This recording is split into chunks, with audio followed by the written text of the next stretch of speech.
Peace, this is your host Selah-Shalom, and this is the Cosmon teachings in the words of Jehovah and his angel ambassadors from the Cosmon Bible OAHSPE. And the topic of discussion today is called Understanding What is Hell and How It's Delivered. Now, hell, some people believe is a mythical place, while others believe hell is real. Now, according to the Bible, hell means Hades, which just means the grave, or the place of the dead, referring to the physical death. But the Bible explains a little concerning hell as far as the life after death. The Bible just gives you a physical concept of hell, meaning the grave, the graveyard, but that doesn't entail no spiritual essence or spirituality to that. Now, OAHSPE goes and gives a detailed account of what hell is and how hell is delivered. Now, some people think that you're going to burn in hell or the lake of fire for eternity, for millions and millions of years. But when you understand the cosmic order, things don't work like that. There is a redemption phase and process for everything. Now, when there is hell, that means that mortals and angels have drifted away from the natural cosmological order set up by the Creator, and they end up in these conditions called hell. Now, hell, according to OAHSPE, is nothing more than lawlessness, iniquity, where there's no government, there's no order, where anything goes, warfare, rioting, anarchy, all that is entailed in hell when you understand it from the OAHSPE's perspective. But the Bible won't give you that. The Bible is real narrow on what hell is, but the OAHSPE is real broad on giving you an explanation of what hell is and how it's delivered. So anywhere on the earth where you see warfare, likewise in heaven among the angels in that region there is warfare, and these regions of warfare are classified as hells, but in the Bible it won't explain that. So these hells are created first by the belief of the false gods. See, once these false gods set up their heavenly kingdom, and you start believing in these false gods' doctrine, and they start bringing in people into this doctrine, starting on earth, whether if you believe in Jesus or Muhammad, they start off with their indoctrination while you're alive on earth. And then when you cross over, you will continue to be indoctrinated in the spiritual kingdoms of these false gods. And you will prosper in these false gods' heavenly kingdom. But there comes a time when the false gods' doctrine basically becomes exposed. And the false god become exposed as not the Creator, as they was playing the role to be. And once this news spreads in their heavenly kingdom, then anarchy and rioting begins within their heavenly kingdom, which is breaking up law and order. It's creating disarray, because the people found out that their king, their president, their God is false. And so now the tables are reversing. Anarchy kicks up. The people themselves begin to pillar the land, pillar their own heavenly kingdom. And this is the beginning of what you would call hell. And when these conditions are created, it is up to true God, the rightful ruler sit on the throne, to send angel hosts to deliver these hells. And I'm going to explain how these hells are delivered according to OAHSPE. Now, what is hell? In the book of Jehovah chapter 8, verse 3 through 7, it states, verse 3, "Think not, O ye angels, that the resurrection of your heirs and their descendants that come up out of the earth is an easy matter and of steady progress, devoid of mishaps and woeful darkness." Verse 4, "The angels under you shall become at times rebellious and defiant, disregarding your laws and decrees, and they shall desert your heavenly places and go down to the earth in millions and hundreds of millions, and they shall drive away the Ashars, and then assume guardianship over mortals.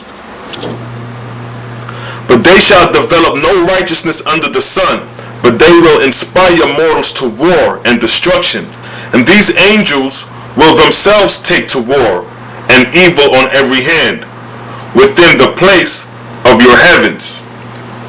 Verse 5. With the foul gases of atmospheria shall they make weapons of war and places of torment. With these elements they shall make suffocating hells in order to cast one another in chaos. Verse 6. And mortals who shall be slain in war shall be born in spirit in chaos on the battlefields. In chaos shall such spirits enter the east world. East is another word for spirit in the OAHSPE. And they shall not know that they are dead as to earth life, but shall still keep fighting right and left. Verse 7. An enemy shall take enemy in these heavens and cast them in places of torment, which they shall have built, and they shall not know peace nor wisdom. See that? So the nature of hell is no different than what we would experience on earth as warfare, where law and order is broken up and chaos begins to reign. Now here's another description of hell in the story of Zarathustra in the book of God's Word, chapter 12, verse 25. Verse 25. Is it not hard for man not to have privilege to choose his own master? Behold, they are now impressed into war. Yeah, they keep it standing armies, trained in the labor of death. And this is for the glory of the sun kingdom. Now hear me, O king, for I am speaking on my own accord, and no God is speaking through me.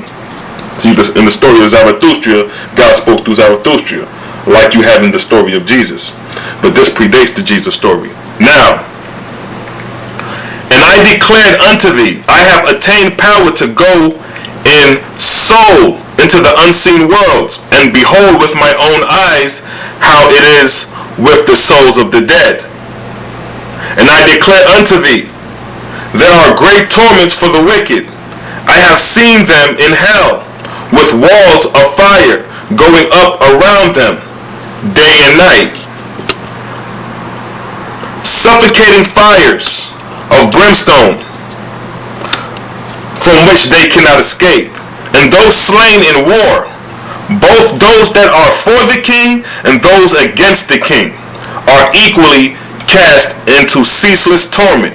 And even kings and queens with them were all are wailing and gnashing their teeth and cursing, and in their madness doing wickedness unto others with all their might. So this is the description of hell that Zarathustra described seeing when traveling into the unseen realm. Now in the book of Fragapati, chapter 10, verse 9, it states another description of hell.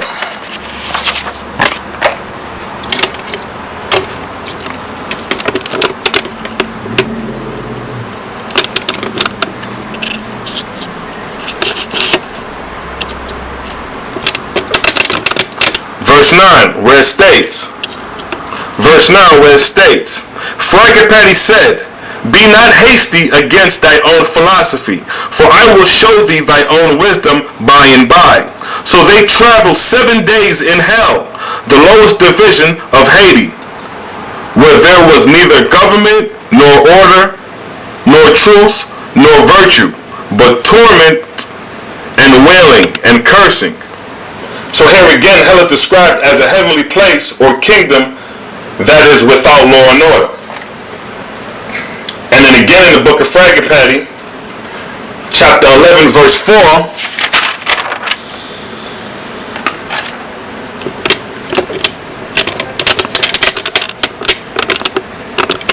verse 4, the swift messengers departed hastily.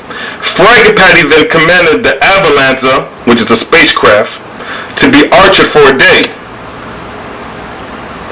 And he and many of his hosts went out into hell, where the spirits were weeping and wailing, cursing, or lying in drunkenness, lethargy.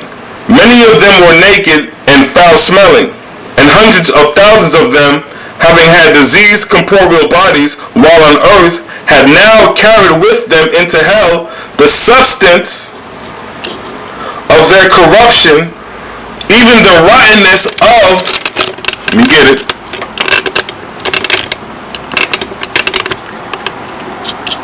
even the rottenness of plagues and consumption, and of other diseases it is not even lawful to mention. So again, this verse is describing the nature of hell and the condition of the people living in it. And notice how it states that those who died with diseases on earth carried the foul-smelling scent into the heavenly regions or the atmospheric regions. So spirits or angels can carry odors of foul-smelling aromas entailed on their spirit. And this is also the nature and root of plagues, as stated in the book of Micah, son of Jehovah, chapter 14, verse 7. Verse 7. And these groups at times descended to the earth and fastened upon mortals, even casting large cities and nations in death, because they carried the foulness of the hells with them. They impregnated the air with poison, so that mortals were swept off by the millions, and these were called plagues. See that? So plagues are attributed to the foul-smelling spirits moving in great number, unseen to mortals. So diseases people die with is entailed on their spirit until they are rescued and are taught to purify themselves. You ain't gonna get no revelations like this out the Bible, giving you these detailed descriptions coming out the OAHSPE. Now, as I stated earlier, the false gods are responsible for these hells being created, because once the false god's doctrine become exposed, the laws, statutes, and commandments of that god are no longer upheld, and lawlessness begins to take shape. And once lawlessness is running rampant through the kingdom, the false gods or goddesses end up in knots, as described in the book of Fragapati, chapter 28, verse 14, where it states,